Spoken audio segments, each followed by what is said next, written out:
자, 하나님의 말씀은 요한복음 5장 17절, 19절, 20절입니다.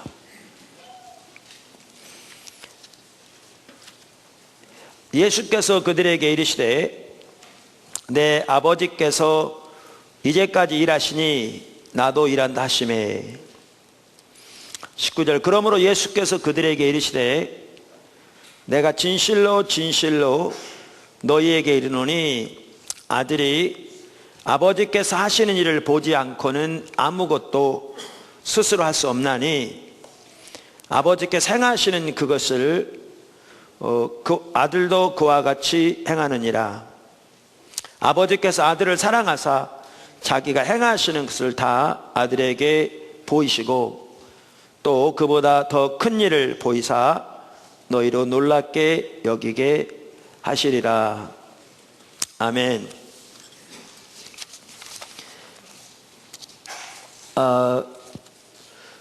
우리 신앙의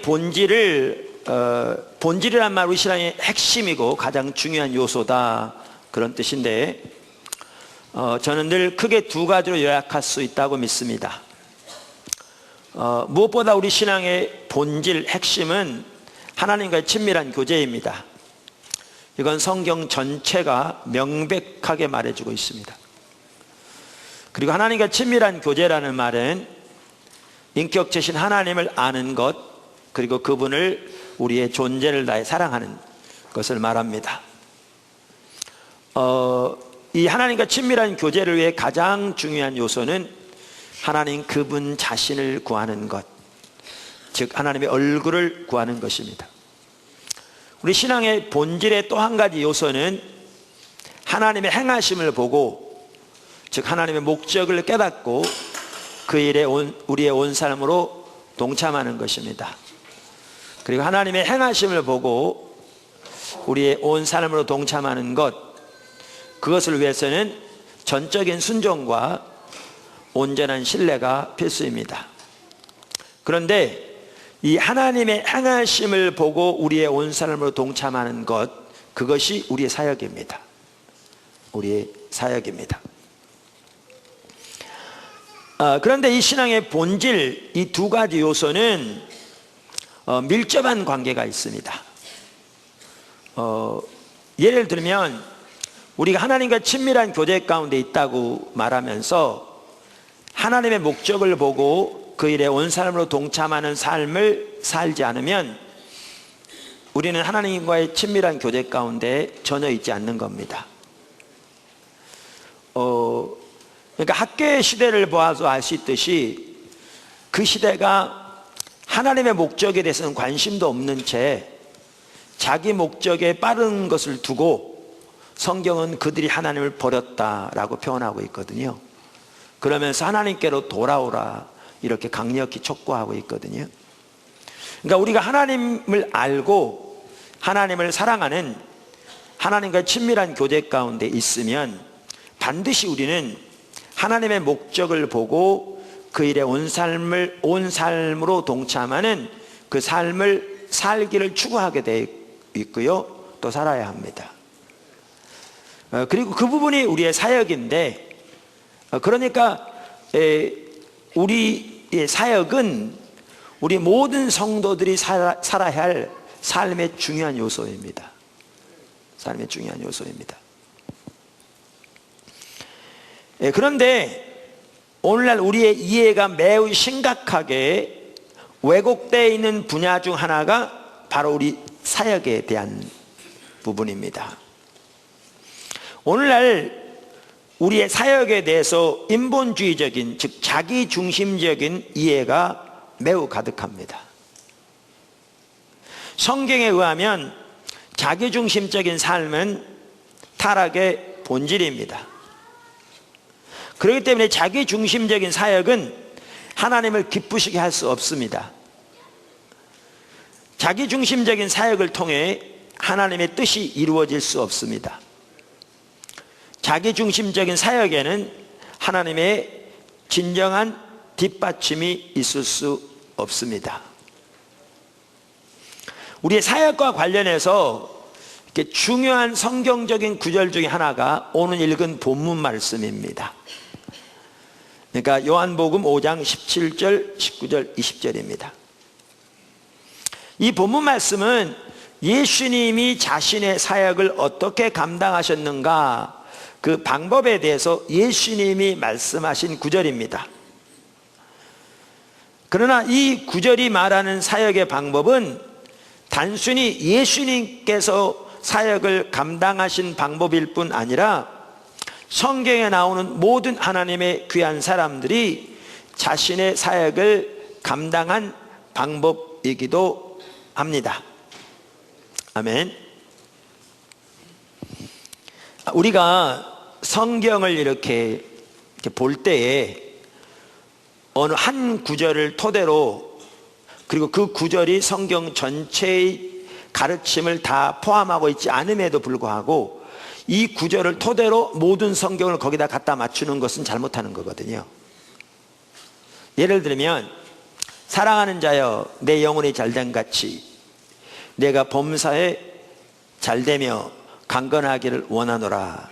이 구절은 요한 3서 2절에 나오는 구절인데요, 이 구절은 그 요한 3서를 쓴 사도가 그 편지를 받는 성도들을 위해서 편지하면서 문안한 거거든요. 근데 이 문안한 이 구절을 토대로 모든 성경 구절을 여기다 갖다 맞추면 문제가 생깁니다. 그러니까 일부는 맞는데요, 전체는 안 맞죠. 이게 다 맞으면 우리 영혼이 잘 되면 아무도 병 걸리지 않아야 되거든요. 근데 성경에 보면 사도 바울도 병 걸렸거든요.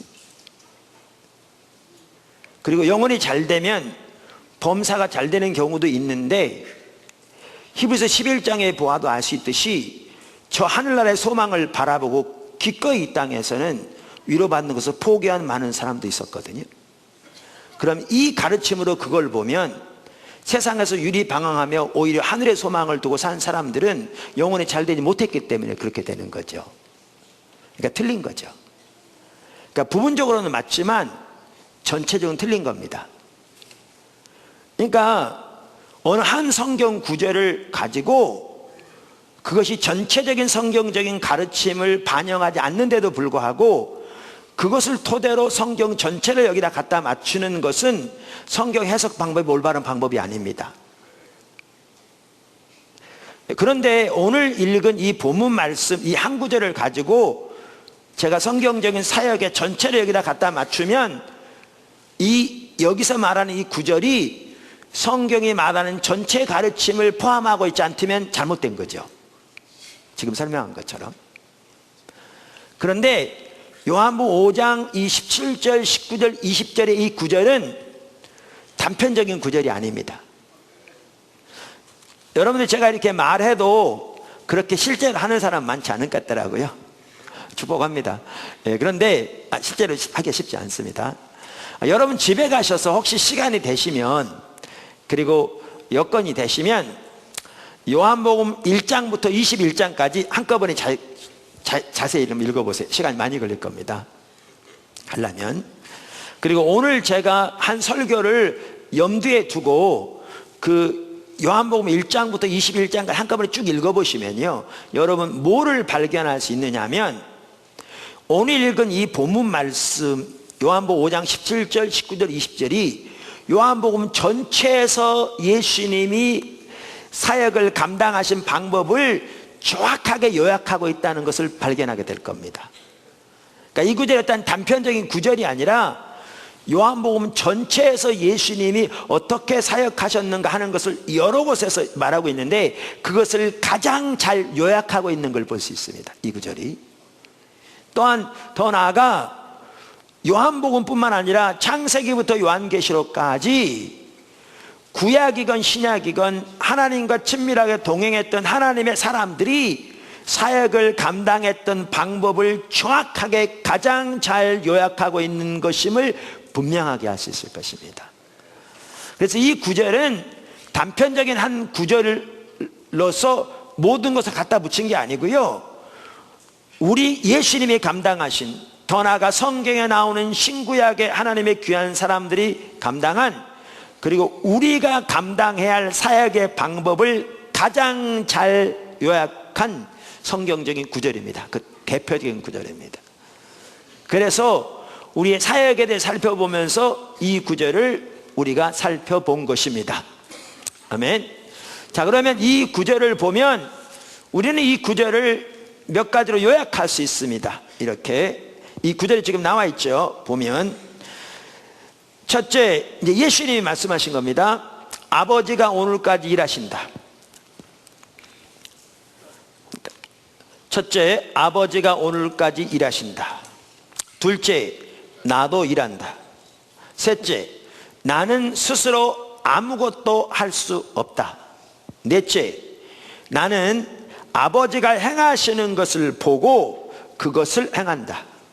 다섯째, 아버지가 아들을 사랑하셔서 아들에게 아버지의 행하시는 것을 보이신다. 이게 예수님이 자신의 사역을 감당하신 방법입니다. 잘 요약하신 겁니다. 그리고 이게 성경에 나오는 하나님의 사람들이 그들의 사역을 감당한 방법입니다.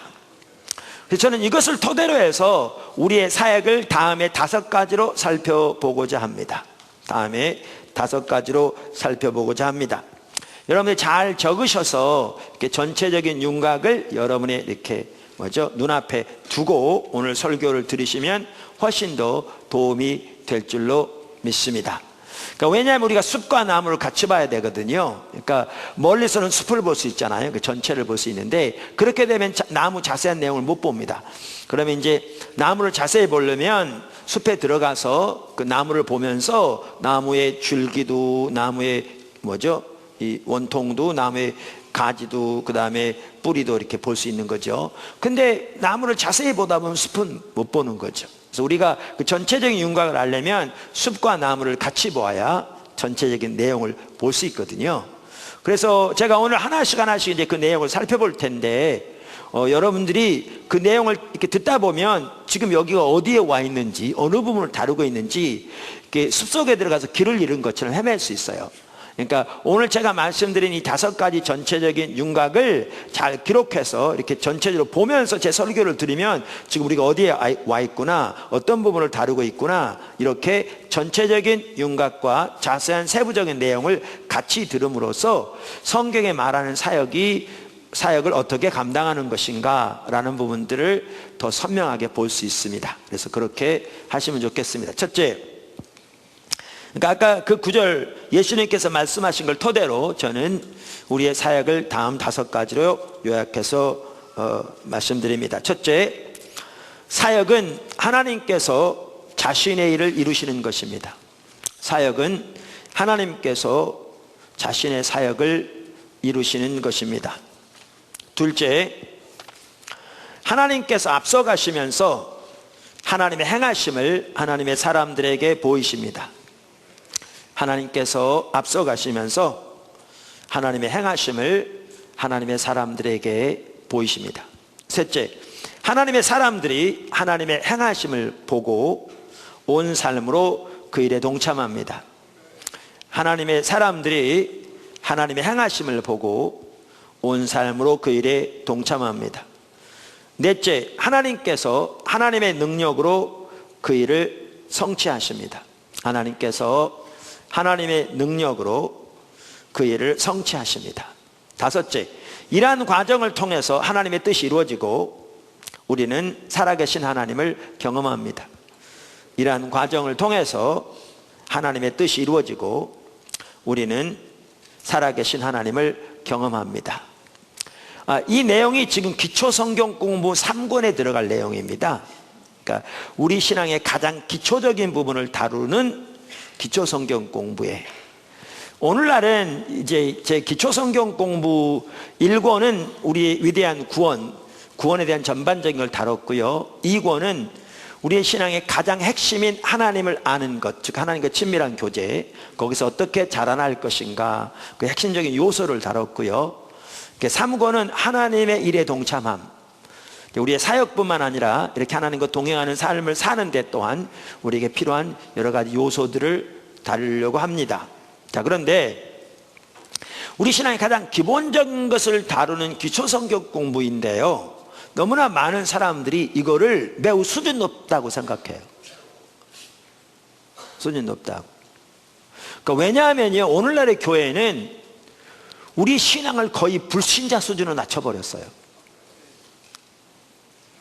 그러니까 그저 다른 거는 불신자들과 거의 차이가 없으면서 주일날 교회에 나오고 또 이렇게 찬양을 드리고 헌금하고 또 기도하고 등 몇 가지 종교적인 의식들을 하면 그게 신앙생활 하는 걸로 인식하고, 또 그거 잘하면 이제 하나님께서 우리가 세상에 사는 일에 복을 주셔서 그거 잘되게 해주는 것이라고 우리 신앙을 이렇게 이해하고 그것을 우리의 신앙생활이라고 하고 있기 때문에 우리의 신앙생활이 거의, 우리의 신앙을 거의 불신자 수준으로 낮춰버린 거죠. 그러니까 이런 사역만 하더라도 하나님 중심적인 사역이라는 부분을 나누면 너무나 적지 않은 성도들은 그것은 자기와 상관없는 것이라 생각합니다. 근데 이 삶은 모든 예수 믿는 사람들이 살아야 할 삶입니다. 우리의 신앙의 가장 기본적인 것을 말하는 것입니다. 그만큼 우리의 신앙이 성경에 말한 신앙에서 옆으로 가버린 거죠. 옆으로 가버리는 거죠. 그런데 이 기초 성경 공부에서 우리의 사역에 대한 전반적인 그 윤곽, 이 전반적인 어떤 그 그림을 우리가 배우게 될 것이고요, 이 부분을 상세하게 가장 잘 다룬 책이 헨리 블랙가비 목사님이 쓴 하나님을 경험하는 삶이라는 책입니다. 정확하게 같은 관점에 쓰여졌고요, 이 부분을 이제 상세하게 하나하나 이제 잘 다루고 있습니다. 그 하나님을 경험하는 삶이라는 책은 미 남침례 교단에서 그 성경 공부 교재 중에 하나로 나온 책입니다. 잘 아시다시피 미 남침례 교단은 미국에서도 개신교 교단 중에 제일 큰 교단이고 매우 복음적이고 열심히 전도하고 열심히 선교하는 교단으로 알려져 있는 그러한 교단입니다.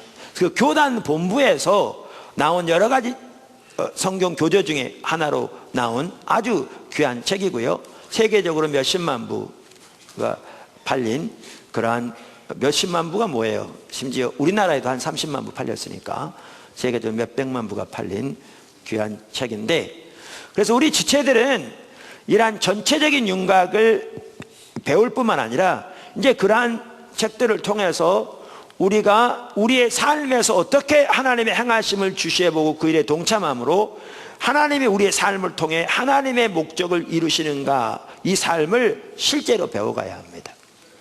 실제로 배워가야 합니다.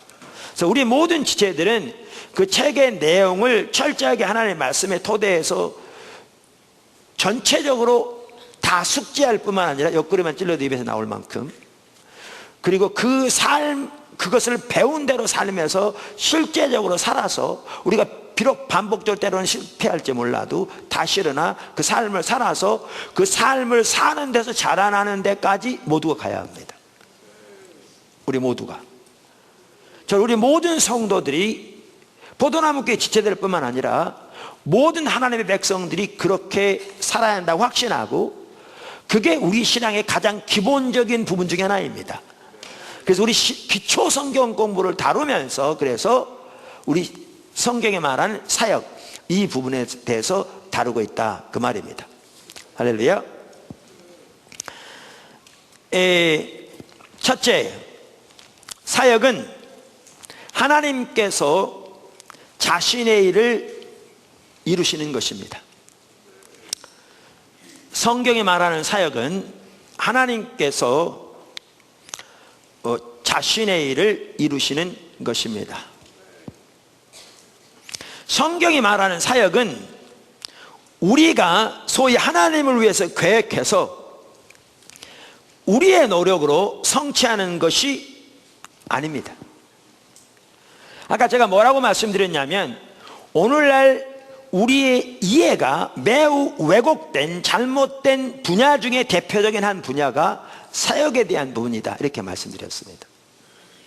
근데 오늘날 적지 않은 성도들과 목회자들은 사역을 어떻게 이해하느냐면, 우리가 가지고 있는 자원들을 토대로, 때로는 그 자원들이 없더라도 우리가 하나님을 위해서 위대한 계획을 세워서 그랜드 비전, 때로는 큰 비전을 가지고 목표를 세우고, 이제 그것을 하나님이 이루어 주시도록 하나님께 간절히 기도하고, 그리고 우리가 할 수 있는 힘을 다해 그 일이 이루어지도록 열심히 노력하는 것, 이것을 우리의 사역이라고 생각합니다.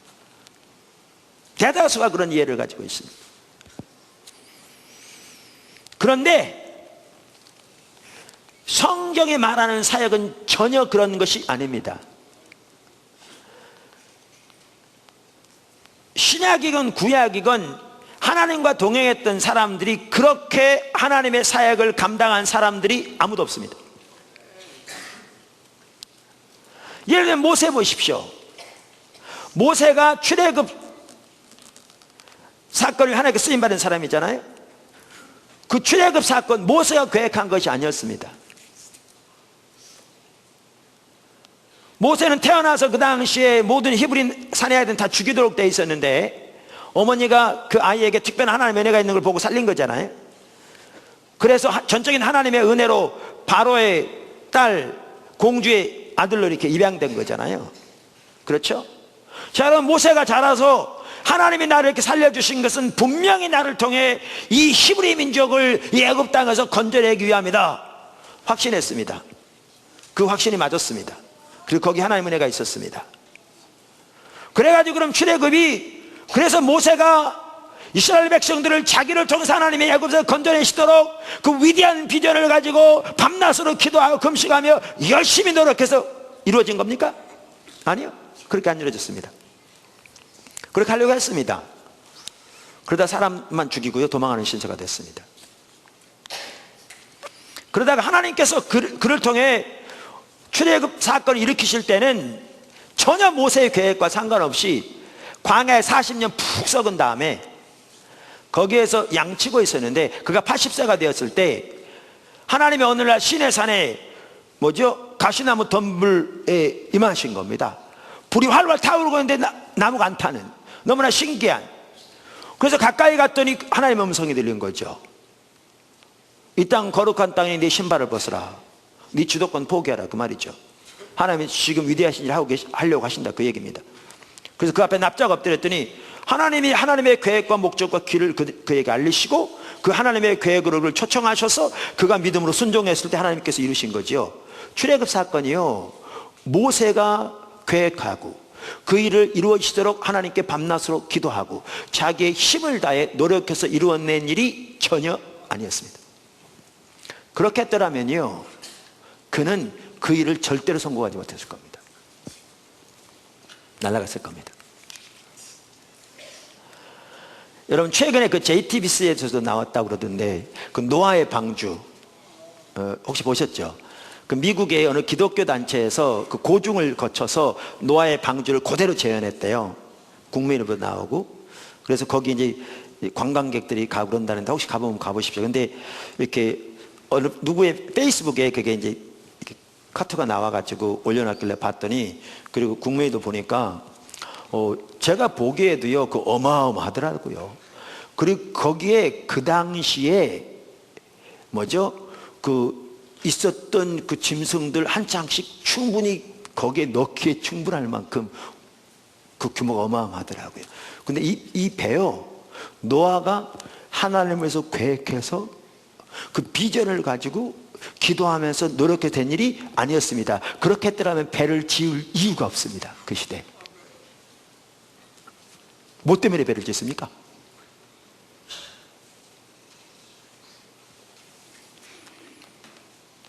전혀. 신약에 보면 또 그 나중에 사도 바울 된 사울이 구원받은 사건이 나옵니다. 그 사도행전 9장에.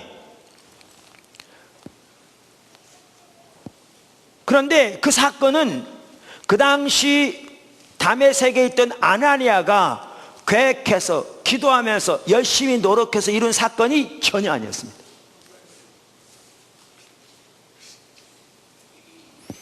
이와 같이 성경이 말하는 사역은 하나님이 자신의 일을 이루시는 것입니다. 우리가 하나님을 위해서 계획해서 그거 도와달라고 열심히 기도하고 우리의 노력으로 최선을 다해 그 일을 이루려고 노력하는 것이 성경이 말하는 사역의 방법이 전혀 아닙니다. 아까 제가 뭐라고 말씀드렸냐면, 자기중심적인 사역은 하나님을 기쁘시게 할 수 없고, 그 사역을 통해 하나님의 뜻이 이루어질 수 없고, 그리고 그 사역에 하나님의 뒷받침이 없다, 이렇게 말씀드렸습니다. 자, 큰 첫 번째 아래 작은 첫 번째. 성경적인 사역은 우리 스스로 아무것도 할 수 없습니다. 성경적인 사역은 우리 스스로 아무것도 할 수 없습니다.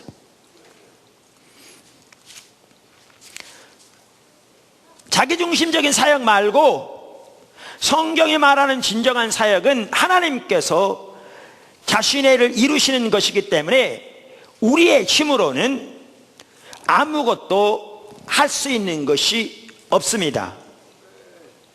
예수님도 나는 스스로 아무것도 할 수 없다고 말씀하심으로써 이 부분을 명확하게 하셨습니다. 생각해 보십시오. 하나님의 아들인 예수님이 심지어 아무것도 스스로 하지 않는다라고도 말씀하지 않으시고 아무것도 스스로 할 수 없다 이렇게 말씀하셨습니다. 여러분 요한복음을 보시면요, 예수님이 나는 스스로 아무것도 할 수 없다라는 말을 여러 번 하셨습니다. 여러 번 하셨습니다. 자, 그러면 여러분은 우리가 스스로 아무것도 할 수 없다는 말이 무슨 뜻이라고 생각합니까?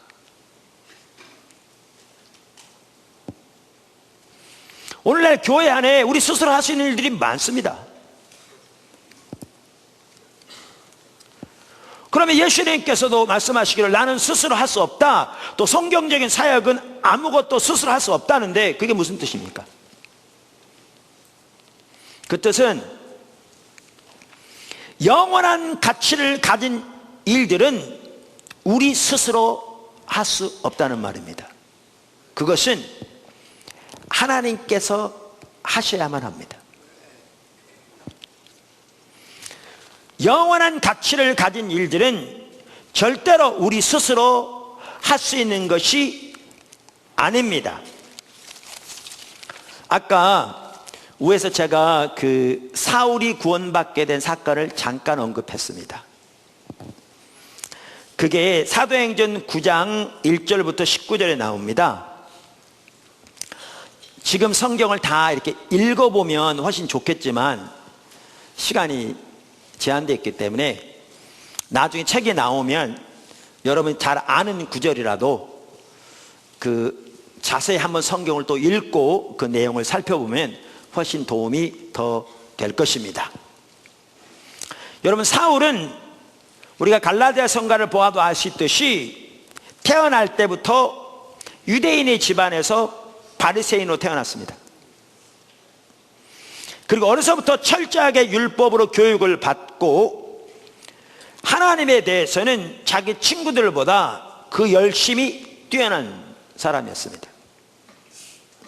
그러면 그 당시 유대인들에게서 이단으로 취급받던 예수를 믿는 사람들을 지상에서 도말하기 위해 살기가 가득하게 일어났던 자였습니다. 예루살렘에서 그의 눈에 보이는 모든 예수 믿는 사람들을 잡아 가두는 데 힘쓰고 죽는 데 내어주는 데 힘썼습니다. 스데반이 순교당할 때 거기에서 증인도 섰습니다. 그러한 그가 대제사장들로부터 허가를 받아 이제 다메섹으로 똑같은 일을 하려고 가고 있었습니다. 여러분 잘 아시다시피 가는 도중에 사막에서 정오에 부활하신 예수님이 영광 중에 그에게 나타나셨습니다. 그 당시 오염도 없는 시대인데 사막에서 난 12시니까 얼마나 태양빛이 밝았겠습니까? 그런데 그 태양빛보다 더 강한 영광의 빛을 입으신 부활하신 예수님이 그에게 오셔서 그를 직면하셨습니다. 그 영광의 빛 앞에 그는 말에서 떨어지고 눈이 멀었습니다. 그는 지금 그에게 나타난 분이 하나님의 영광으로 덧입혀진 신적인 존재라는 사실은 명백하게 이해할 수 있었습니다. 그래서 그는 물었습니다. 주여 누구십니까? 그랬더니 여러분 잘 아시다시피 예수님이 나는 네가 핍박하는 예수라 그러셨습니다. 여러분 이 순간 그 사울이 받았을 충격을 한번 생각해 보십시오. 그는 예수란 자는 이단의 괴수로서 바알셉을 지펴서 능력을 행했을지 모르지만 미혹된 자라서 수많은 사람들을 미혹으로 끌고 가는 연병과도 같은 이단의 괴수라고 생각해 왔거든요. 자기 선배들이 그를 십자가에 못 박아 죽였는데 그 제자들이 죽은 자를 살아났다고 거짓말해서 그 이단이 그쳐지지 않고 지금도 유대교를 오염시켜서 큰 해를 가져온다고 생각해서 그들을 지상에서 도말하겠다고 일어난 사람이거든요. 그런데 그에게 나타나신 하나님의 영광으로 옷 입혀진 신적인 존재가 자기가 이단의 괴수라고 그렇게 생각했던, 그리고 그 씨앗을 말리겠다고 나섰던 바로 그 예수님인 것을 발견하게 되었을 때 얼마나 큰 충격을 받았겠습니까? 그가 금식하면서 3일 동안 기도했다고 했는데 음식이 들어갔겠습니까? 그래서 그는 눈이 먼 채로 이게 끌려서 그 직가란 말은 스트리트, 그러니까 로마 시대 그 다메섹을 관통해서 그 중심에 뚫어놓은 로마 길을 말합니다. 그 직가에 있는 유다라는 사람의 집에서 금식하면서 기도하고 있었습니다. 일이 일어나고 난 다음에 여러분 잘 아시다시피 예수님께서 그 다메섹에 있던 아나니아라는 제자에게 찾아가셨습니다. 그리고 그 사울이 있는 위치를 알려주시면서 가서 그를 위해 기도해 주라고 했습니다. 아나니아는 사울이 어떤 사람인 걸 잘 알았습니다. 그리고 뭐 때문에 왔는지도 잘 알았습니다. 그래서 망설였더니 사울은 예수님이 택한 종이라고, 그를 통해 하나님이 앞으로 어떤 일을 하실 것을 말씀하시면서 가서 기도해 주라고 했습니다. 그래서 아나니아가 들어갔습니다. 사실 성경에 보면요, 이렇게 되어 있는 상황에서 성경에 보면 이 사울에게는 환상 중에 아나니아라는 사람이 와서 기도할 때 자기 눈이 뜨는 것을 보여주셨다고 성경에 써 있습니다. 그래서 아나니아 그 집에 들어가서 그를 위해 기도해 주었습니다. 이렇게 기도했습니다. 당신이 오는 중에 만난 예수께서 나를 보내어 다시 보게 하시고 성령에 충만하게 하십니다. 그렇게 기도할 때 그의 눈에서 비늘이 떨어지고 그가 예수를 믿어 침례를 받고 구원을 받고 그에게 그가 성령의 충만함을 받았습니다. 그리고 그가 나중에 사도 중에 사도가 되었고, 그를 통해 그 당시 아시아와 유럽에 이르기까지 어마어마한 지역의 복음이 놀랍게 증거될 뿐만 아니라 성경의 13권을 그를 통해 하나님께서 쓰게 하신 그 사람이었습니다. 이거요, 자, 이 일이 아나니아의 노력의 결과로 이루어진 겁니까? 네.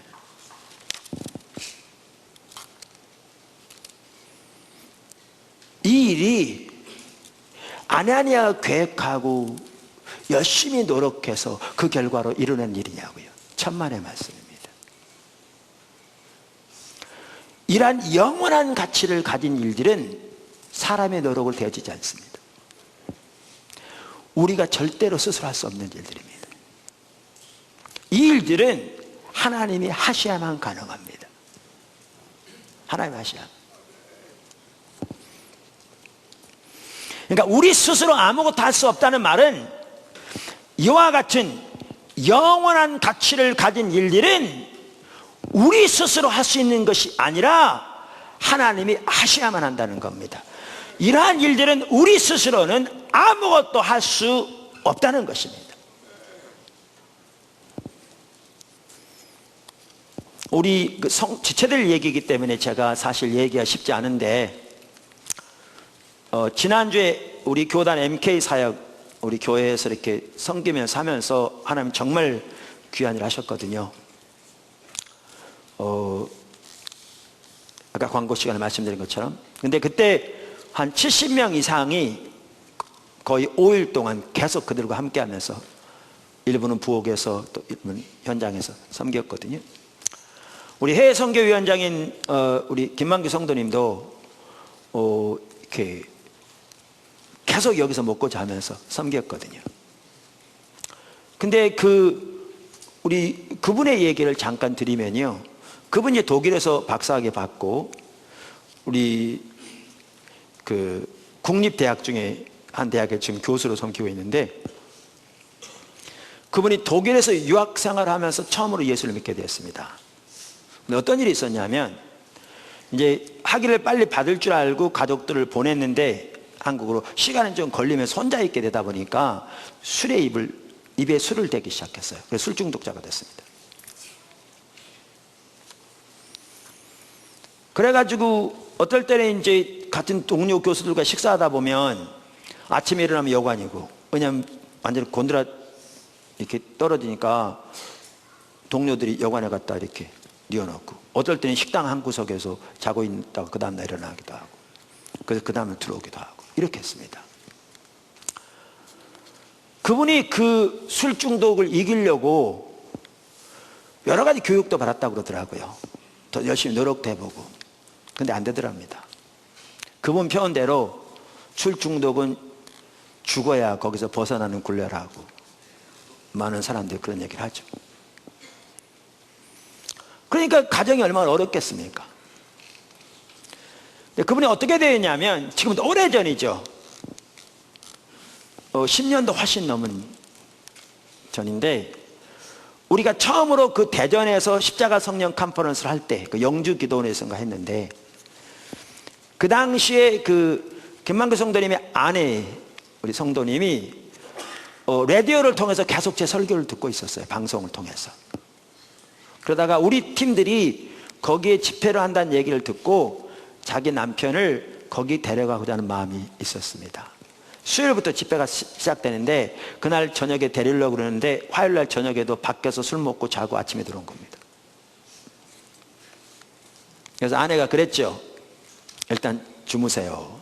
저녁에 나하고 같이 갈 때가 있어요. 그 김만규 성도님, 그래서 제가 이번에 MK 사역 때 설교의 그 주제가 나오길래 간단히 제가 간증하라고 그랬어요. 아이들에게 도움이 될 것 같아서. 그래서 그 간증할 때 그 얘기 하더라고요. 그래서 그 전날도 밤새고 술 먹고 들어왔으니까 미안하니까 자고, 아내가 가자 그러니까 온 거죠. 그래서 집에 온 겁니다. 그날 아마 하나님을 아는 것에 대해서 제가 설교했나 봐요. 하나님에 관한 성경적인 지식, 즉 하나님에 관해서 아는 것과 그 성경에 말하는 인격체신 살아계신 하나님과 인격적인 관계를 통해서 그분을 아는 것은 다르다. 하나님에 관한 성경적인 지식이 컵처럼, 로이드 존스 목사님이 컵으로 비유했거든요. 하나님과의 올바른 관계를 통해서 하나님 그분을 아는, 하나님을 아는 참된 지식을 위해서 필수적인 수단일지 모르지만, 하나님에 관한 성경적인 지식이 하나님을 아는 것은 아니다. 이 부분을 나누었는데, 그걸 듣는 순간에 자기의 문제가 정확하게 보여지더래요. 자기의 신앙의 껍데기뿐인 하나님에 관한 지식에 불과한, 하나님과의 인격적인 관계가 없는, 여기에 대해서는 거의 아무것도 없는. 그러면서 이제 설교를 마치고 제가 이제 하나님 성령께서 마음 주신 대로 그렇게 자기 신앙이 하나님에 관한 성경적인 지식만 남아있고 하나님과의 관계는 거의 없는, 그러면서도 성경적인 지식, 전통적인 몇 가지 종교적인 의식한다고 자기가 신앙생활 잘한다고 생각하고 있는 그 자기의 껍데기뿐인 신앙을 인식하고 회개하며 정말 하나님을 알기 위해, 하나님과 올바른 관계를 갖기 위해 결단하고 주님 앞에 설 사람들 나오라, 이렇게 이제 초청을 한 거거든요. 근데 자기 모습이 정확하게 보여지니까 나온 거예요. 그날 여러분이 나왔어요. 그러면 이제 우리가 컨퍼런스 시간에 이제 많은 분들이 같이 가서 서로 기도해 주잖아요. 그분들을 위해서. 저는 앞에서 기도에 인도하고, 그날 이후로 그분이 술 한 모금 마시지 않았어요. 하나님 완전히 치유하신 거예요.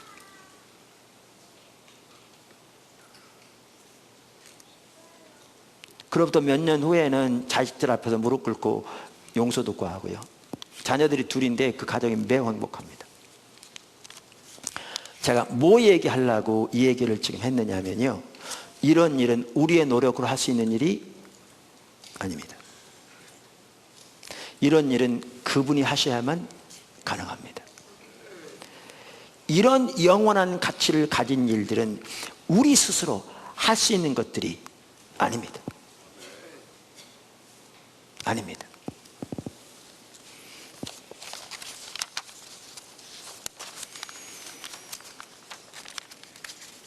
이와 같이 영원한 가치를 가진 일들은 우리 스스로 할 수 있는 일들이 아닙니다.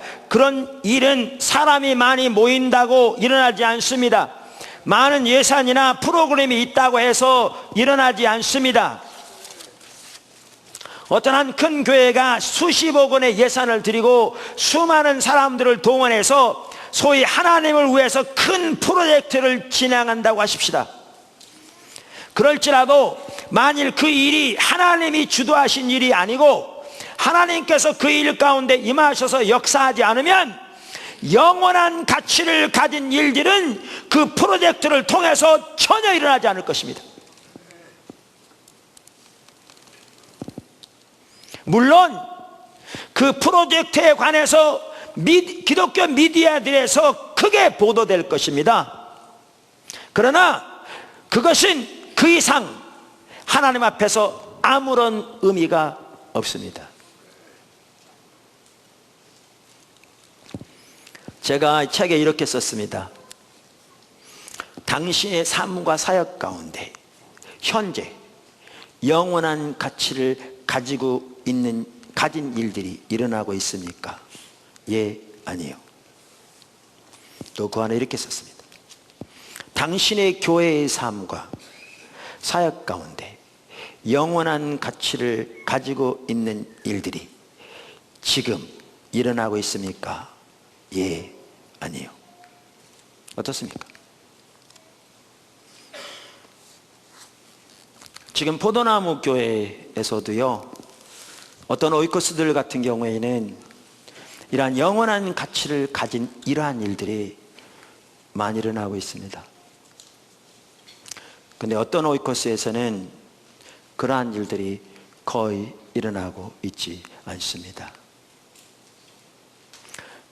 우리가 지금 영적으로 하나님 앞에서 얼마나 옳은 상태에 있는가라는 것은 우리가 얼마나 수가 많고, 예를 들면 교회적으로 말하면 얼마나 예산이 많고 이게 아니고, 개인적으로 말하면 내 사업이 얼마나 잘 되고 내 아들이 이번에 얼마나 좋은 학교를 들어갔는가 이게 아니고, 이러한 하나님만이 하실 수 있는 영원한 가치를 가진 일들이 내 삶과 내 사역 가운데, 우리 교회와 우리 교회 사역 가운데 지금 일어나고 있는가, 이것을 보아야 합니다. 이것을 보고 우리를 판단해야 합니다.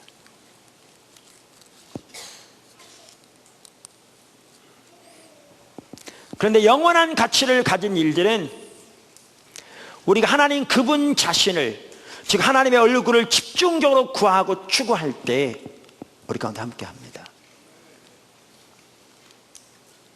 그리고 그것이 소홀히 될수록 영원한 가치를 가진 일들은 우리 가운데 덜 나타나기 시작하고, 그것이 지속돼서 소홀히 되면 영원한 가치를 가진 일들은 우리 가운데서 안 일어납니다. 여전히 종교적인 모양 가질 수 있습니다. 여전히 나름대로 예배 드릴 수 있습니다. 여전히 헌금 드리고 여전히 봉사할 수 있습니다. 여전히 이런저런 프로그램에 가담할 수 있습니다. 그러나 하나님을 지속적으로 집중적으로 찾는 것에서 멀어지면 영원한 가치를 가진 일들은 더 이상 우리 삶 속에 나타나지 않습니다. 그 결과는 심각한 것입니다.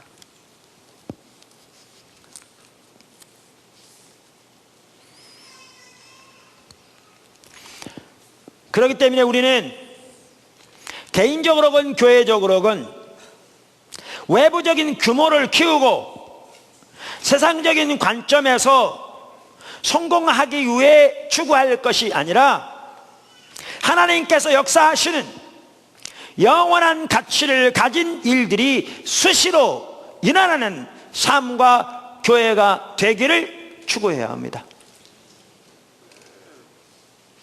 그런데 안타깝게도 오늘날 일부에서는 교회가 외형적으로 커야 소위 큰 일을 할 수 있다고 주장하면서 교회를 숫자적으로 성장시키는 데에만 온갖 노력을 다 쏟습니다.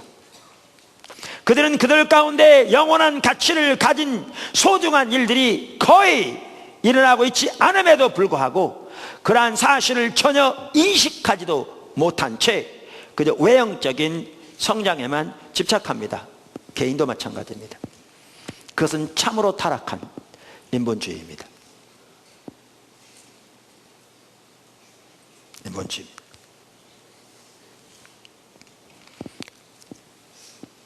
아까 제가 말씀드린 대로 이러한 자기중심적인 사역은 하나님을 기쁘시게 할 수 없을 뿐만 아니라 그러한 자기중심적인 사역을 통해서 하나님의 뜻이 이루어질 수 없습니다.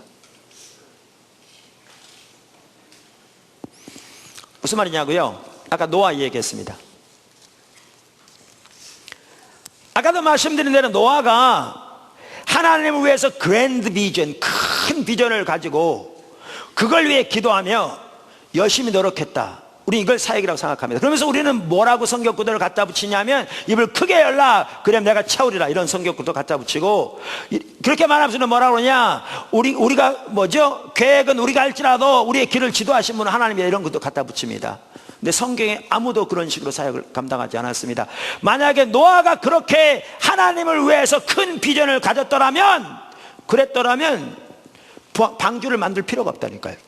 그러니까 하나님이 그 시대가 너무나 악해서 인류를 멸하고 인류를 만든 걸 후회하시고 노아로부터 새로운 인류를 만들기를 계획하셔서 노아에게 하나님의 계획을 알리셨기 때문에 노아가 순종한 거잖아요. 노아가. 그리고 이게 하나님의 계획하신 일로 노아가 순종했기 때문에 그 짐승들이 스스로 찾아온 거잖아요. 한 쌍씩 하나님이 하신 거니까. 그리고 온 땅이 덮이도록 하나님이 비를 보내신 거잖아요. 하나님이 하신 거잖아요. 하나님의 계획이니까. 자, 그런데 노아가 만약에 이런 하나님의 계획을 무시하고 자기가 집집마다 다니면서 동네마다 다니면서 입이 부르트도록 손이 부르트도록 두드리면서 회개하고 돌이키라고 외치고 다녔다면 이 방주를 짓는 일은 소홀히 하고 이 일은 소중한 일일지 몰라도 하나님 뜻이 이루어졌겠냐고요. 하나님이 기뻐하셨겠냐고요.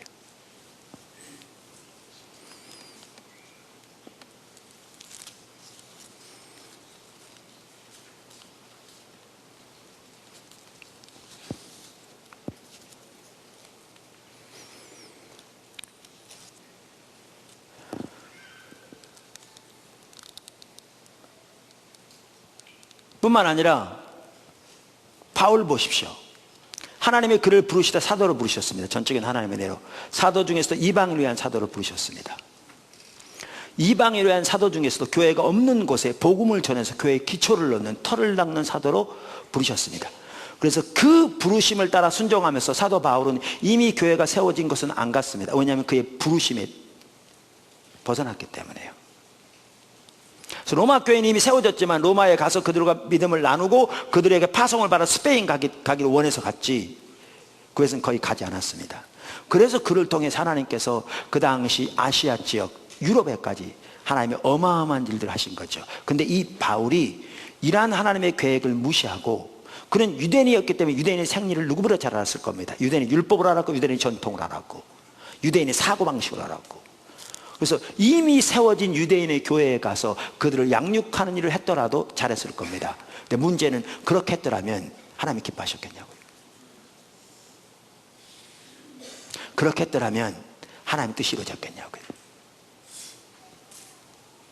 자기중심적인 사역은 하나님을 기쁘게 할 수 없습니다. 자기중심적인 사역을 통해 하나님의 뜻이 이루어질 수 없습니다. 자기중심적인 사역에는 하나님의 뒷받침이 없습니다.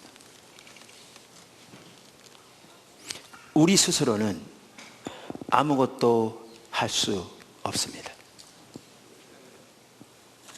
작은 두 번째, 큰 첫 번째로 작은 두 번째입니다. 하나님은 우리의 외부적인 규모와 상관없이 일하십니다. 하나님은 우리의 외부적인 규모와 상관없이 일하십니다. 성경이 말하는 사역은 하나님께서 하나님의 능력으로 자신의 일을 이루시는 것이기 때문에 하나님의 교회의 크기와 상관없이 일하십니다. 여러분, 기드온이 몇 명의 용사를 가지고 미디안 군대 전체를 물리쳤습니까? 300명. 사사기 7장 7절에 나옵니다. 우리는 이것을 성경에서 잘 압니다. 근데 적지 않은 오늘날 지도자들과 성도들이 이 기드온의 이야기만 하더라도 성경에 나오는 하나의 이야기로 치부해버리고 이 땅에서는 전혀 그렇지 않는 것인 양 행동하는 경우가 많습니다.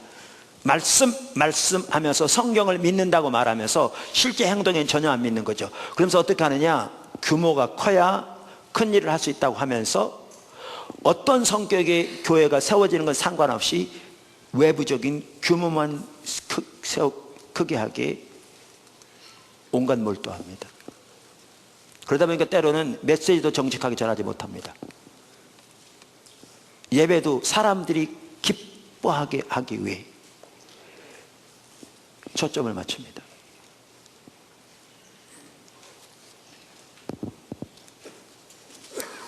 그러나 성경이 말하는 사역은 하나님이 자신의 일을 이루시는 것이기 때문에 우리의 외부적인 규모와 상관없이 일하십니다. 아까 말한 그 하나님을 경험하는 삶 그 책에 보면요, 92쪽에 사단원을 시작하면서 그 예가 들어있거든요. 그 헨리 블랙가비 목사님이 하나님의 인도를 따라서 카나다의 세스커처원 주라는 그 주에 있는 세스커툰이라는 도시에 위치하고 있는 조그만 시골 도시, 작은 마을, 작은 도시 있죠. 거기에 있는 페이트 침례교회로 부임하게 됐습니다. 부임했을 당시에요, 성도가 20명이 안 됐습니다. 청장년 20명이 안 됐습니다. 10명 남짓 그랬습니다. 근데 가자마자 하나님께서 그 세스커촌 주에 있는 주요 도시들마다 다 지교회를 세우라고 하셨습니다. 아니, 본교회가 20명도 안 되는데. 그 성도들이 처음에는 안 받아들였죠. 그들에게 하나님이 일하시는 방법, 성경에 말하는 진정한 사역, 그 길 가르쳐야 했죠. 그러면서 첫 번째 지교회가 세워진 일에 있어서 하나님이 어떻게 역사하셨는가가 거기 92쪽에 나옵니다. 첫 번째 지교회를 세우면서 미국에 있던 잭 코너 목사님이라는 분을 그 지교회 담임 목회자로 초빙하게 되었고요. 그분도 하나님의 뜻을 분별해서 오겠다고 했습니다. 그런데 그 당시 교회에서는 그분의 사례비는 말할 것도 없고 그분의 이사 비용도 드릴 돈이 전혀 없었습니다. 그 코너 목사님에게는 학교 다니는 새 아이가 있었기 때문에 적어도 한 달에 850불은 필요했습니다. 생활비로. 자, 이런 상황이 되니까 한 번은 헨리 블랙가비 목사님이 이런 생각이 들더래요. 세상에 도대체 하나님께서 무슨 수로 이 필요를 채우신단 말인가? 그런데 갑자기 이게 깨달아지더래요. 하나님은 자기의 상태를, 처지를 알고 계시며 그분이 자기의 처지를 알고 계신 한 누구를 통해서도 하나님이 그 일을 하실 수 있다는 확신이 들더래요. 코너 목사님이 이민국의 허가를 받아서 믿음으로 이사를 하기로 했습니다. 그때 한 번은 교회로 전혀 그전에 들어보지도 못한 미국에 있는 교회로부터 편지가 하나 왔습니다. 미국 아칸소 주에 있는 파이어트빌 제일 침례 교회로부터 온 편지인데 열어봤더니 이렇게 써 있더랍니다. 하나님께서 우리 교회 선교 예산의 1%를 세스커처원 선교에 쓸 것을 저희 마음에 알려주셨습니다. 동봉하는 돈은 여러분의 교회에서 알아서 써주십시오 라고 봤더니 1100불짜리 수표가 들었더랍니다. 미국에서는 주로 이제 수표로 써서 하거든요. 1100불짜리. 자, 이제 그 코너 목사님이 오게 돼 있었는데 어느 날 전화가 왔더래요. 한 성도에게 전화를 받았더니 그분이 코너 목사님의 생활비를 한 달에 850불씩 1년 동안 섬기겠다고 하더래요. 근데 전화 끊자마자 코너 목사님 가족이 차를 몰고 블랙가비 목사님 마당에 도착한 거죠. 그래서 나가서 이렇게 물었답니다. 무슨 인사는 했겠죠. 오면서 그 이사비가 얼마나 들었어요? 그랬더니 그러더랍니다. 자세히 계산해 봐야 알겠지만 한 1100불쯤 들은 것 같습니다. 어떻게 이런 일이 일어나죠? 그분이 계획하신 일이니까요. 그래서 그로부터 하나님께서 역사하셔서 그 당시 물론 이제 그 침례기 페이스 침례기도 점점 잘하기 시작했지만 그들의 자원과는 상관없이 서스코촌 주에 있는 수많은 도시에 주교회들이 세워지기 시작했습니다. 성경이 말하는 사역은 하나님이 하나님의 능력으로 하는 것이기 때문에 우리의 규모와 상관없이 일하십니다. 사실 개인적으로도 포도나무 교회, 사물교회, 선교회를 섬기면서 정말 우리들의 사이즈와 상관없이 하나님이 일해 가시는 것을 수없이 많이 경험합니다. 여러분 같이 있으면서 정말 수없이 많이 경험합니다. 그리고 아까 나와 있던 그렇게 하나님이 우리의 필요를 채우실 뿐만 아니라 하나님이 일해 가시는 것을 정말 수없이 많이 우리는 경험하고 있습니다. 그러므로 우리에게 중요한 것은 아까도 말씀드린 대로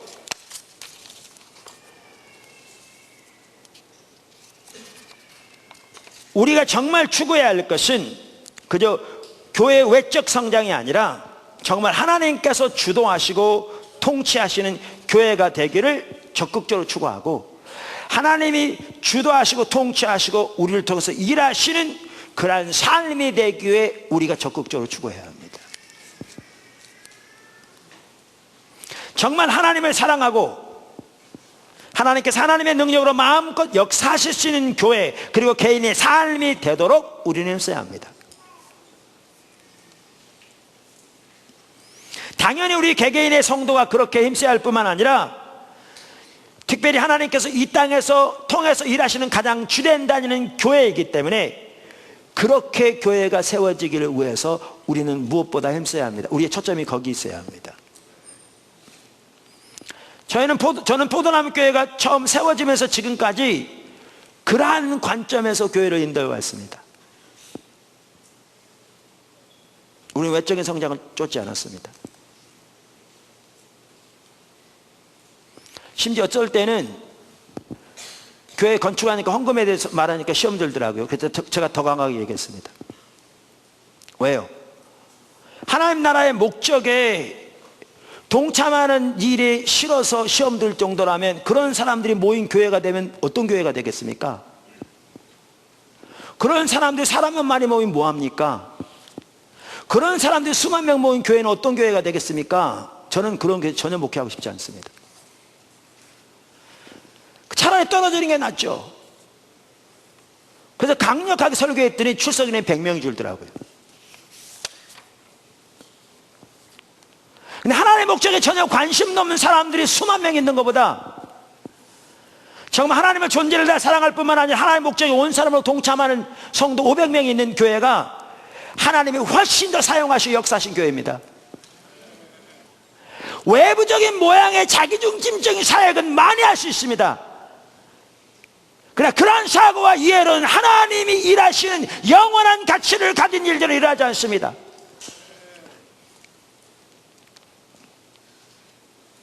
선교사역만 하더라도 그렇습니다. 우리가 몇 명을 보느냐가 중요하지 않습니다. 어떨 때는 교회의 숫자로 보면 그거보다 몇 배, 때로는 몇십 배에 해당하는 선교사를 보내함에도 불구하고 그런 건 전혀 따져보지 않은 채 그저 몇 명 보냈다는 숫자만으로 다른 교회 비교해서 우월감을 가지고 있는 경우가 적지 않습니다. 우리가 선교지 많이 가보지만 많이 나간다고 다 하나님이 하시는 영원한 가치를 가진 일들이 절대로 일어나지 않습니다. 이건 다 아는 바입니다. 그래서 우리는 하나님의 교회가 하나님께서 일하실 수 있는 그러한 교회가 되기를 추구해야 합니다. 할렐루야. 사역에서 첫 번째를 살펴보면서 사역은 하나님께서 자신의 일을 이루시는 것이다. 그러면서 하나님 중심적인 사역은 우리 스스로 아무것도 할 수 없다. 그리고 두 번째, 하나님은 우리의 외부적인 규모와 상관없이 일하신다 라는 부분을 살펴보았습니다. 이제 큰 두 번째입니다. 큰 두 번째, 아까 뭐라고 그랬죠? 하나님께서 앞서가시면서 하나님의 행하심을 하나님의 사람들에게 보이십니다. 하나님께서 앞서가시면서 하나님의 행하심을 하나님의 사람들에게 보이십니다.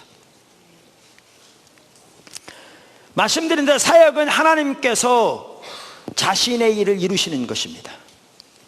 그런데 하나님은 하나님의 사람들을 통해서 하나님의 일을 이루시기를 기뻐하십니다.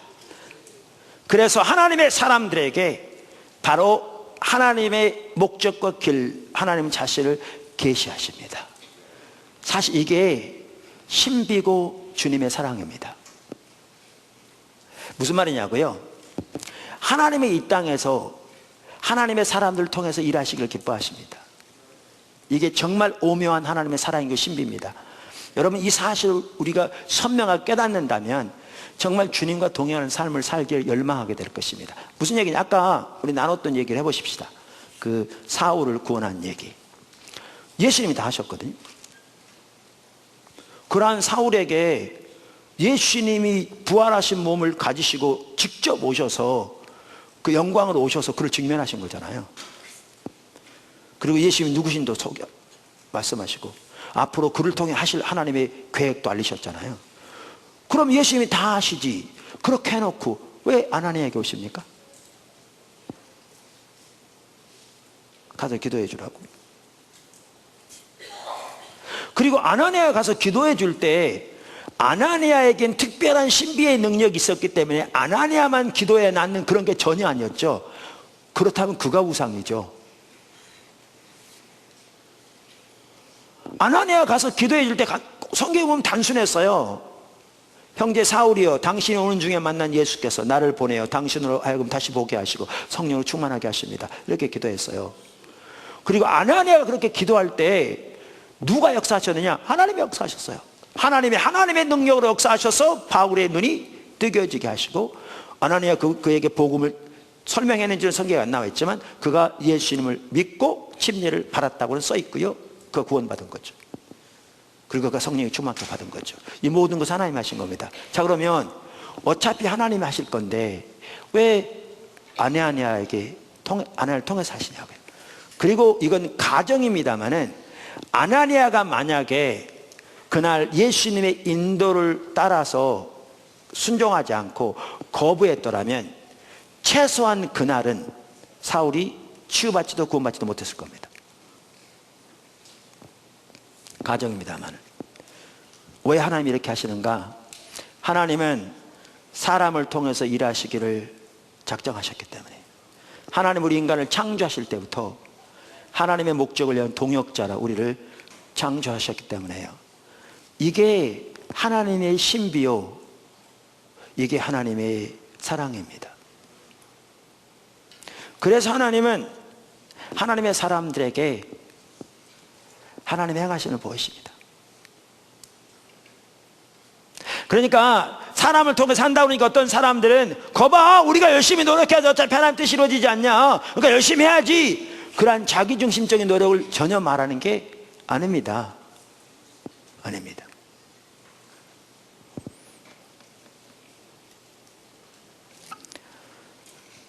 자, 작은 첫 번째, 하나님과의 친밀한 교제가 필수입니다.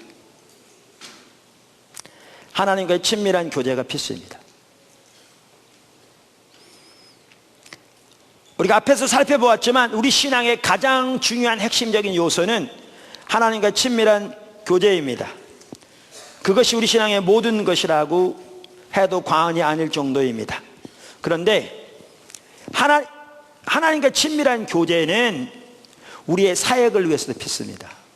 왜냐하면요, 하나님과의 친밀한 교제가 없으면 우리는 우선 하나님의 행하심을 볼 수 없습니다.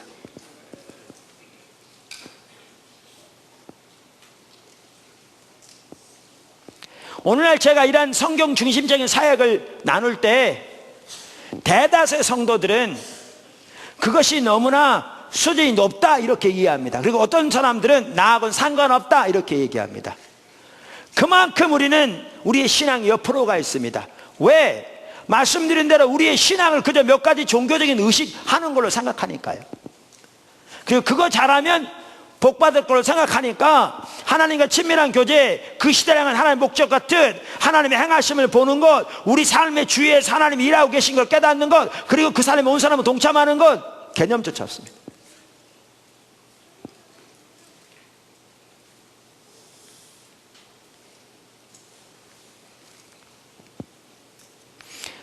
여러분, 하나님과 친밀한 교제가 없으면 어떠한 하나님 중심적인 사역도 가능하지 않는 것을 가장 잘 볼 수 있는 대표적인 예가 바리새인들입니다. 그들은 성경적인 지식에 뛰어났습니다. 그리고 성경에서 영생을 얻는 일 생각하고 성경을 상고하고 묵상했을 뿐만 아니라 예수님께서 인정하셨듯이 그들은 율법을 자기 신앙의 토대로 알았습니다. 그래서 율법을 의지해 산다고 자부했습니다. 그런데 예수님께서 말씀하시기를 성경이 내게 대해 증언한다고 말씀하시면서 너희는 성경에서 영생을 얻는 줄 생각하고 성경을 상고하거니와 그 성경에 말하는 하나님 그분의 음성을 한 번도 듣지 못했고 그분의 영광을 한 번도 보지 못했다, 이렇게 그들에게 말씀하셨습니다. 요한복음 5장 37절 38절.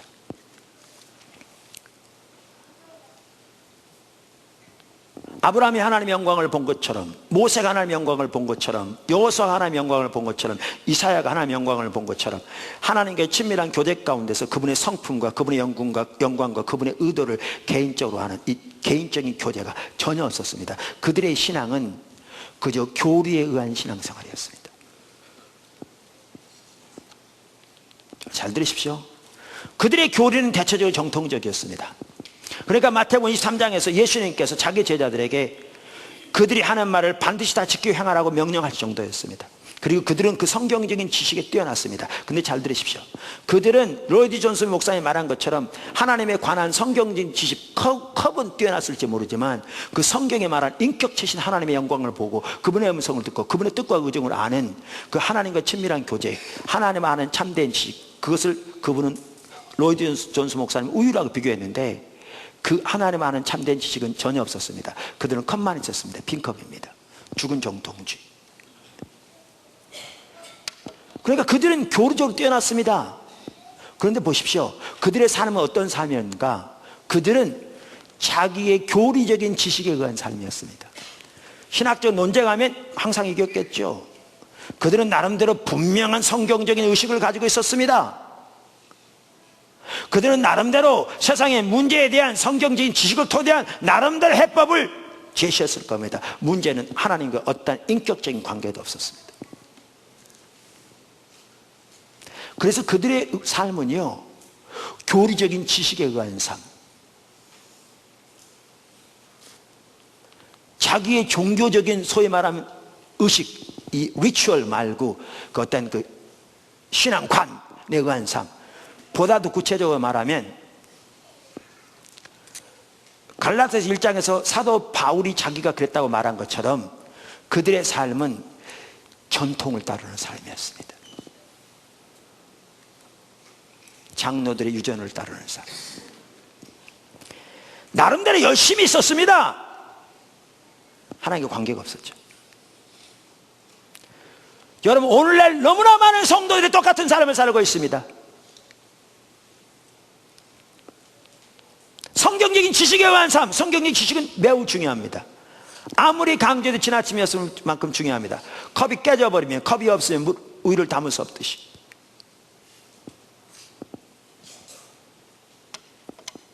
오늘날 너무나 많은 사람들이 전통에 의한 삶을 살고 있습니다. 장로들의 유전에 의한 삶을 살고 있습니다. 나름대로 성경적인 지식을 가지고 살지 모릅니다. 문제는 그 성경에 말하는 살아계신 인격체인 하나님과의 살아있는 실제적인 교제가 없는 거죠. 그러니까 어떻게 되느냐, 하나님과 친밀한 교제가 없으니까 그 시대를 향한 하나님의 목적을 모릅니다. 바리새인들, 예수님께서 말씀하시기를 너희는 천기는 분별할 줄 알면서 이 시대의 표적을 분별할 줄 모른다. 그들이 그렇게 하나님의 말씀으로 인정하고 그 말씀을 묵상하고 연구하는 그 성경에 예언한 메시아가 이 땅에 오셔서 그 성경에 예언한 하나님의 구속을 이 땅에서 이루고 계셨습니다. 근데 그들은 하나님을 섬긴다고 하면서 그 하나님의 아들을 앞장서서 대적하는 일에 최첨단했었습니다. 하나님의 의중을 모르는 거죠. 그러니까 예수님께서 그러신 겁니다. 너희가 밤에, 우리 시골에서 그랬듯이, 제가 정확한 그 내용은 기억이 안 나는데, 뭐 서쪽이 붉으면 그 다음 날이 좋겠다, 아침에 붉으면 그 다음 날 굳겠다, 이거 알면서 이 시대는 분별할지 모른다. 하나님과 친밀한 교제가 없으면 하나님의 목적을 깨달을 수 없습니다. 하나님의 의중을 깨달을 수 없습니다. 그러면 그들은 사역을 하더라도 자기의 종교적인 신념, 자기의 작은 신학적인 지식, 자기가 고수하는 전통에 의한 삶밖에 살지 못합니다. 나름대로 종교적인 열정은 뛰어날 수 있고요, 바울처럼. 나름대로 신앙적인 지식도 뛰어날 수 있습니다. 나름대로 전통에 집착은 타의 추종을 불허할 수 있습니다. 문제는 그 삶이 하나님과 인격적인 관계에서 그분과 동행하는 삶이 아니라는 겁니다.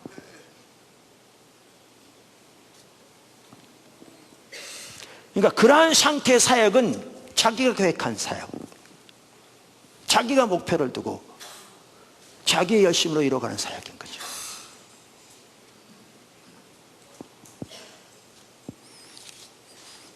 하나님과 친밀한 교제가 중요한 이유는 또한 하나님께서 하나님의 목적을 보이실 때 그 하나님의 목적과 뜻은 우리 자원으로 할 수 있는 게 아닙니다. 아까 말한 헨리 필렛가비 목사님은 그걸 이렇게 표현하죠. 하나님은 크기의 일이다.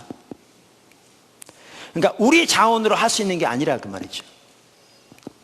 그러니까 하나님의 목적과 뜻을 발견해도 따라가려면 반드시 뭐가 있어야 되냐면 믿음이 있어야 따라갈 수 있습니다. 믿음이 없으면 주님을 따라가는 것이 불가능합니다.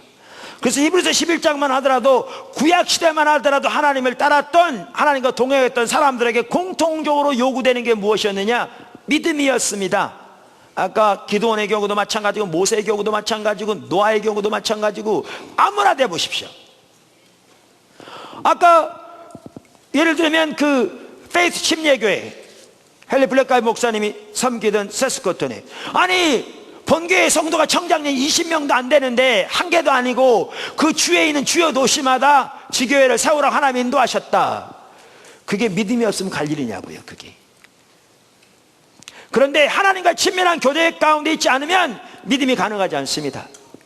교리적인 지식은 확실히 이론적으로 믿을지 몰라도 실제로 삶에서 하나님을 의지하여 서지 못합니다. 그게 성경에 말하는 진정한 믿음인데, 그러니까 하나님 중심적인 사역은 불가능합니다. 불가능합니다.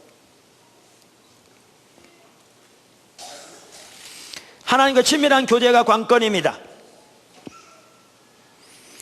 작은 두 번째, 하나님께서 주도권을 잡으시고 앞서가십니다. 너무나 당연한 얘기입니다. 하나님께서 주도권을 잡으시고 앞서가십니다. 사역은 하나님께서 주도권을 잡으시고 앞서가시면서 하나님의 능력으로 하나님의 일을 이루시는 것이거든요.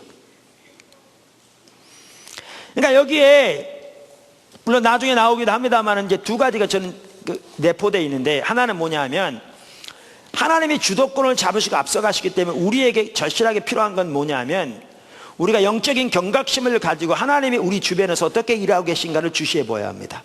당연히 이것도 하나님께 친밀한 교제가 있어야 가능합니다. 이 말 속에 그게 내포되어 있습니다. 제가 그 하나님이 경험하는 삶 그분을 또 인용하는데, 우리가 몇 번 살펴봤죠. 이제 교회가 그렇게 지교회들을 세우는데 하나님이 나중에는 그 교회를 어떻게 인도하셨냐면 대학의 복음화를 위해서 교회를 인도하신 겁니다. 지금 포도나무교회 중심, 삼일교회 성교회 중심으로 지금 362개 대학에 간사들을 세워서 대학들을 지금 섬기기 시작하고 있잖아요. 지금 200개 대학이 세워졌습니다. 그들을 많이 기도해 주십시오. 또 많이 자원해 주십시오.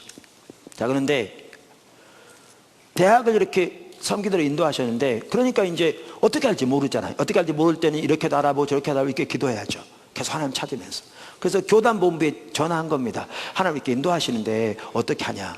그랬더니 교단본부에서 뭐라고 하냐면 대학에서 성경 공부하는 것부터 시작해 보세요, 이렇게 권면한 겁니다. 그래서 그 팀들이 거의 2년에 가깝도록 대학에서 성경 공부를 하려고 시작하려고 노력했습니다. 근데 실패했습니다. 쉽지 않죠. 미국 대학에서, 한국 대학 마찬가지입니다. 캐나다 대학 마찬가지입니다. 실패했습니다. 근데 헨리 블랙가비 목사님 오늘날 그런 거죠. 여러분, 이번 주는 여러분들이 성경 공부를 만들어 섬기려고 노력하지 말고 하나님이 여러분 주변에서 어떻게 일하고 계신 주시해 보세요, 그런 겁니다. 그러니까 질문하고 어떻게 하나님이 일하고 계신 걸 알 수 있어요? 그랬더니 이 구절이 생각난 거죠. 성경에는 우리 모두가 다 죄를 지었으니 하나님을 찾는 자가 한 사람도 없다고 했잖아요. 죄를 깨닫는 자도 없고, 죄를 깨닫게 한 것은 성령이 하신 거라고 했잖아요. 의를 깨닫게 하신 건 성령이 하시는 거고. 그래서 어떤 사람이 하나님에 대해서 관심이 있거나, 어떤 사람이 자기 죄를 깨닫거나, 어떤 사람이 구원에 대해서 관심이 있거나, 이건 지금 하나님이 일하고 계신 것이다. 그럼 하나님이 일하고 계신 게 보여지면 자기가 하는 일을 중단하고 그 하나님의 일하시는 일에 자기 삶을 조정에 동참해야 한다, 이렇게 가르친 겁니다. 미국은, 캐나다도 우리 한국하고는 대학이, 우리는 이제 학년제가 있거든요, 주로. 그래가지고 몇 학번 이런 게 있는데 미국, 캐나다는 학번이라는 게 없어요. 의미가 없어요. 그러니까 언제 들어가든지 정해진 전공마다 맞춰야 할 그 과목 수가 정해져 있고요. 그 학점을 맞추면 졸업하는 제도거든요. 그러니까 서로 친구라고 그런 게 뭐냐 하면 같은 클래스 들었다, 여기 이제 이게 서로 아는 친구들이거든요. 근데 사스코튼 페이치 임재교회 한 대학생이 이렇게 수업에 들어갔는데 어떤 애가 와서 묻는 거예요. 너 기독교인 같은데 시간을 좀 같이 할 수 있냐. 이 친구는 다른 과목 몇 개 같이 들었기 때문에 이렇게 얼굴 몇 번 본 친구죠. 근데 자기는 다음 수업이 있어서 바로 갔어야 했는데 주일날 목사님 설교가 생각난 거예요. 그래서 그 수업을 빼먹고 얘기를 듣는 거죠. 지금 그렇게 질문했으니까. 그러면서 하는 말이 그거였어요. 우리가 지금 기숙사에서 그때 몇 명이라고 하더라? 여러 명이 성경 공부를 하고 있는데 우리 중에는 아무도 기독교인이 없어. 내가 보니까 너는 기독교인 같은데 우리에게 성경 공부를 인도해 줄 사람을 소개해 줄 수 있니? 그래가지고요 2년 동안 성경 공부반을 만들기 위해서 노력했는데 안 되다가 일주일 만에 남자 기숙사에서 2반이니까 여자 기숙사에 2반이니까 4반이 한꺼번에 생겼어.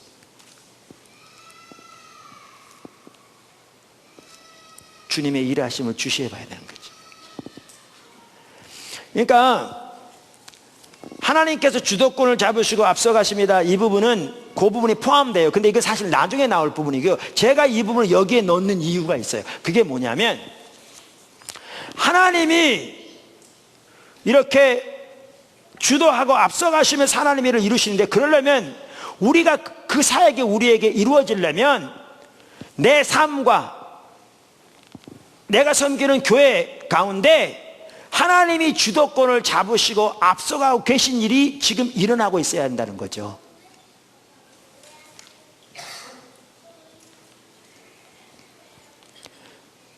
그러니까 여러분의 삶에는 지금 하나님이 주도권을 잡으시고 앞서가시면서 운행하고 계시냐 그 말이죠.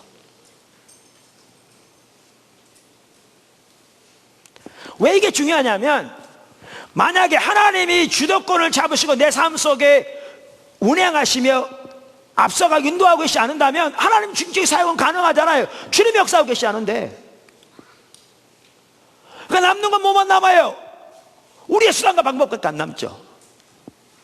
오늘날 많은 경우에 하나님 중직의 사역이 왜 가능하지 않느냐 하면, 하나님이 그 삶 가운데 주도하면서, 그 모임 가운데 주도하면서 앞서가신 일이 안 일어나고 있으니까 인간적인 모양만 남는 거, 인간적인 방법만 남는 거죠. 그럼 어떻게 해야 하나님이 우리의 삶 속에 주도권을 잡으시고 앞서가시느냐?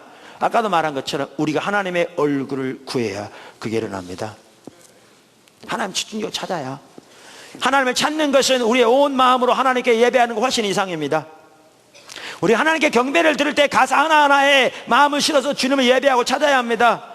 우리 찬양 인도자들은 자기가 온 마음으로 그 마음을 실어서 하나님께 드릴 수 없는 찬양이면 인도하지 말아야 합니다. 그런데 우리가 하나님을 찾는 것은 그 이상입니다. 우리 삶에서 그분을 구하고, 그분의 뜻을 알기를 구하고, 그분의 의중을 알기를 구하고, 그분의 영광을 보기를 구하고, 그분의 뜻이 이루어지도록 하나님께 간구하고, 이렇게 집중적으로 주님을 찾는 것을 포함합니다. 기도와 성경 공부, 연구, 또한 앞서간 믿음의 선배들을 배우는 여러 가지를 통해서 그렇게 주님을 찾는 것이 포함됩니다. 근데 하나님 그분을 구하는, 그분 자신을 구하는, 그분의 얼굴을 구하는 삶이 돼야 하나님이 주도권을 잡으시고 삶에서 통치하시 운행하시며 앞서가신 일들이 비로소 일어납니다. 그리고 그게 일어나야 하나님 중심적인 사역은 가능합니다. 저는 이렇게 봅니다. 지금 A라는 교회가 있습니다. 이 교회가 지금 몇 명이 모이는가? 저는 그거보다는요, 지금 그 교회 가운데 하나님이 주도권을 잡으시고 운행하시며 앞서가신 열매들이 나타나고 있는가? 저는 그게 소중합니다. 왜냐하면 이게 일어나고 있다면요, 외부적인 규모, 이거는 시간만 지나보십시오. 그 하나님 뜻이 이루어지는 거요, 규모와 상관없이 일하시는데요. 근데 규모가 많다, 근데 이런 일은 전혀 일어나고 있지 않다, 예배도 완전히 형식만 남아있다, 성도들이 모이면 서로 뒤에서 후욕하고 판단하고 세상적인 얘기만 온갖 하고 인간적인 생각만 내리쏟고 갈등돼 있고 파벌돼 있다, 이거요 소망이 없는 거죠. 숫자만이 뭐합니까?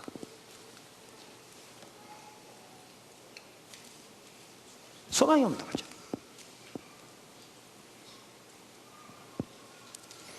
그래서 하나님께서 주도권을 잡으시고 앞서가십니다.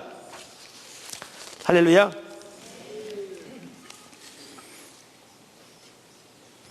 세 번째, 작은 세 번째입니다. 죄송합니다. 큰 두 번째가 지금 뭐였냐면, 제가 그 숲과 그걸 말씀드렸잖아요. 그죠? 두 번째가 뭐냐면, 하나님께서 앞서가시면서 하나님의 행하심을 하나님의 사람들에게 보이신다 그랬잖아요. 그렇죠? 이제 그 아래 세 번째입니다. 작은 세 번째. 하나님이 앞서가시면서 하나님의 때 계시하십니다. 하나님이 앞서가시면서 하나님의 때 계시하십니다.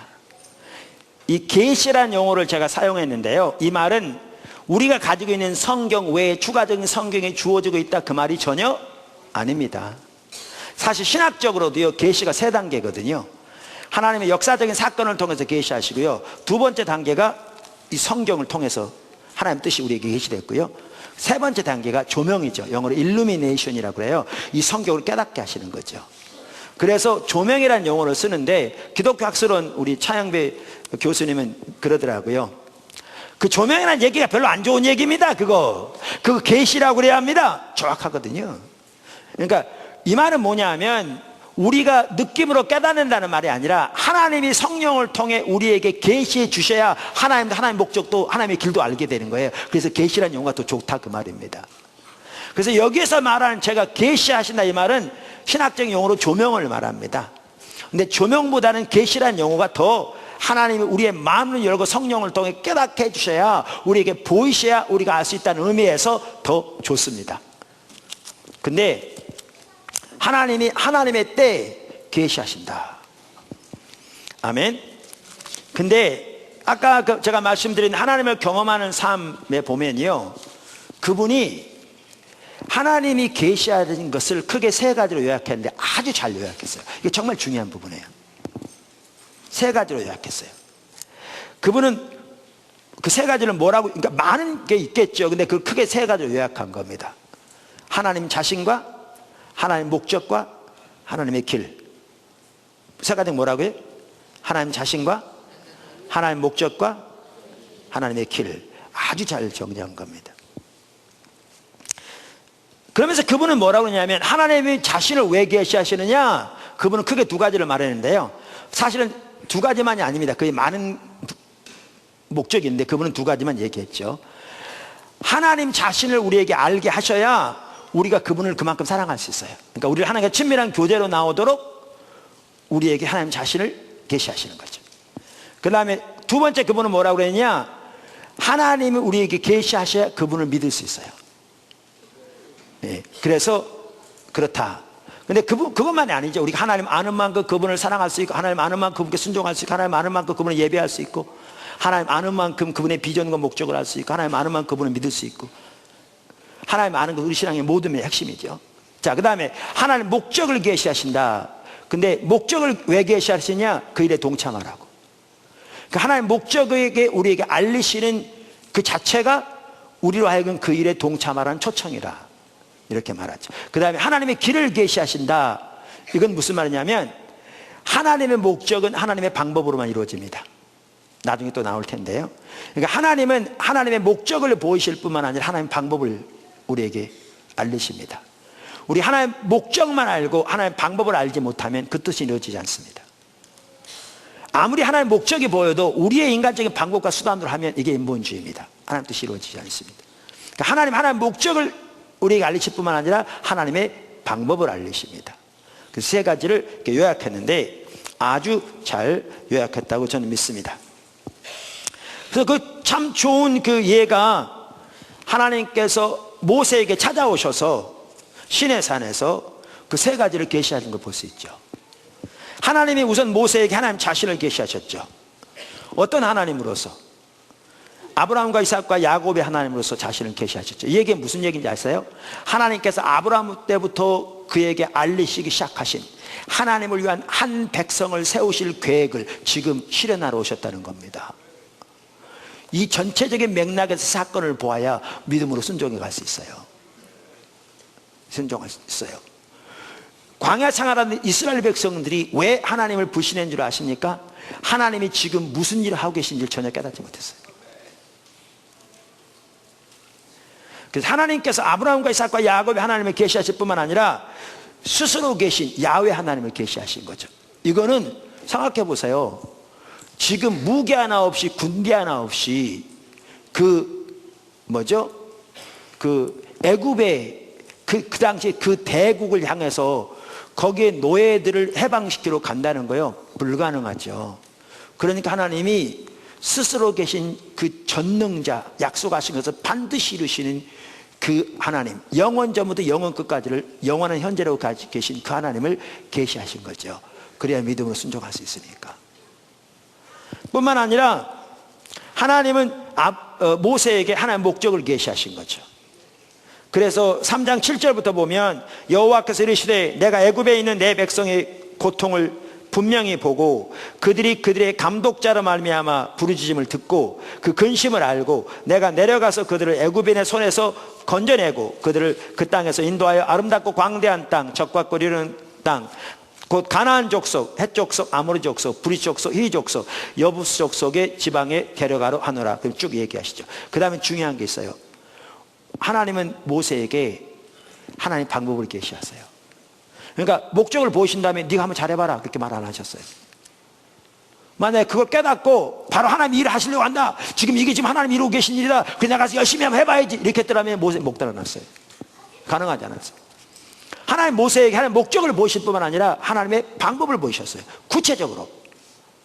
그래서 거기 16절부터 보면 애굽에 있는 이스라엘 장로들에게 먼저 가라, 그들에게 이렇게 말하라, 그들이 순종하면 이렇게 해라, 그 다음에 그들과 함께 바로 앞에 가라, 이렇게 말하라, 그가 이렇게 하면 이렇게 행해라, 그래서 구체적 하나님 방법을 보이시고요, 그 하나님의 길을 따라 행할 때 하나님이 역사하기 시작하셨어요. 이게 너무나 중요해요.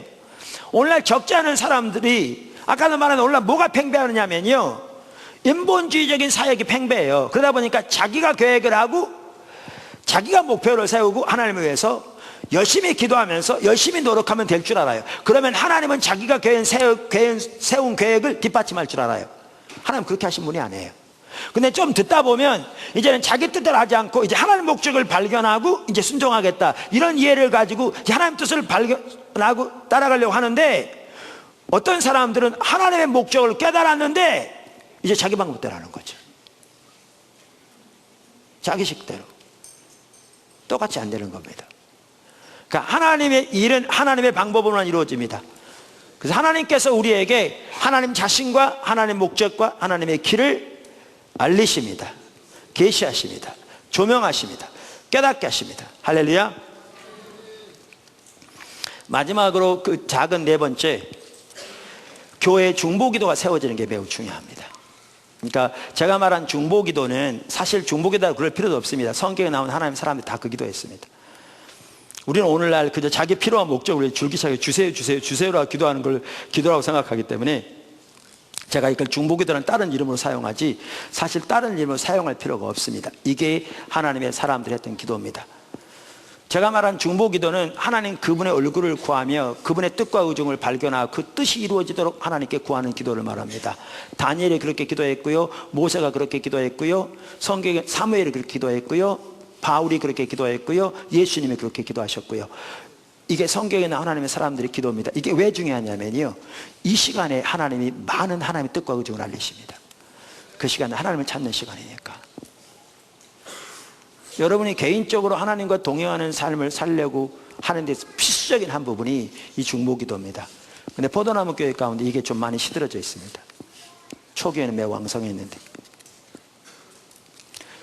여러분의 개인적인 삶에서, 교회의 삶 속에서 하나님과 친밀한 교제, 하나님의 목적을 발견하고, 그리고 하나님의 생명의 역사들이 여러분 삶 속에, 여러분의 모임 가운데, 여러분 오이코스 함께 하기 위해서 한 핵심적인 요소가 뭐냐, 바로 이 중보기도입니다. 그 대만 같은 데도요, 사실 포도나무교가 세워지게 된 것도 중보기도 때문에 세워졌습니다. 처음 섬기는 교회에서, 그때 한참 이제 교회가 자리 잡고 성장하기 시작했는데, 하나님께서 이러한 기도를 교회 가운데 세우기 원하는데 성도들이 안 받아들이더라고요. 왜냐하면 우리는 자기 필요한 목적을 위해 서로 기도하는, 주는 걸 할지 몰라도 주님께 자기 주세요만 익숙하다 보니까, 그러다 보면 그러는 시점에서 하나님께서 어느 시점에 너 처음부터 새로 시작해, 그래가지고 포도나무께 새로 시작됐거든요. 그리고 여태까지 하나님의 인도를 따라오면서 하나님께서 하나님 뜻과 목적을 보신 한 핵심적인 통로가, 그것만이 아니지만 한 핵심적인 통로가 중보기도였고요. 대만만 하더라도 지금 하나님께서 놀랍게 함께하고 계시고, 제가 이번 주간에 대만 사역 간다고 그랬는데, 하나님께서 주도권을 잡으시고 앞서가시면서 확 펼쳐가시는 핵심적인 통로가 중보기도였습니다. 하나님 자신을 구하는, 그분의 뜻이 이루어지도록 구하는 그 기도. 아멘. 자, 오늘 저는 5가지 중에 4가지를 살펴보았습니다. 그러니까 우리가 2주에 걸쳐서 성경에 말하는 사역에 대해서 살펴보고 있습니다. 이번 주는 이렇게 이론적인 부분에 주로 있다 보니까 이렇게 하나님이 일하신 부분들 우리 가운데 많이 못 나눴습니다만, 또 어떤 부분은 제가 의도적으로 뺐습니다. 예. 근데 이제 다음 주는 더 그런 부분을 살펴보게 될 것입니다. 성경에 말하는 사역은 요한복음 5장 17절, 19절, 20절을 토대로 해서 다음과 같이 요약할 수 있습니다. 첫째, 사역은 하나님께서 자신의 일을 이루시는 것입니다. 둘째, 하나님께서 앞서가시면서 하나님의 행하심을 하나님의 사람들에게 보이십니다.